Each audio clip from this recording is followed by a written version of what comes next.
La République démocratique du Congo est le deuxième pays d'Afrique par la taille, avec 2,3 millions de kilomètres carrés, et avec 80 millions d'habitants, c'est le quatrième par la population.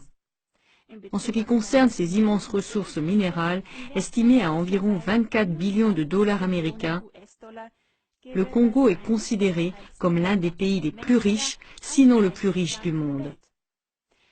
Il possède 10% des gisements de cuivre du monde, 30% des diamants et 70% de tous les gisements de minerais de fer.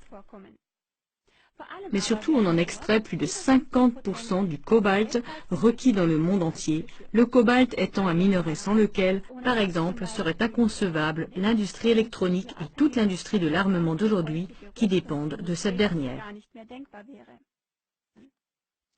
Avec la production d'électricité de son fleuve, le Congo pourrait alimenter toute l'Afrique. Il souligne que la République démocratique du Congo est actuellement le plus grand fournisseur de cobalt du monde.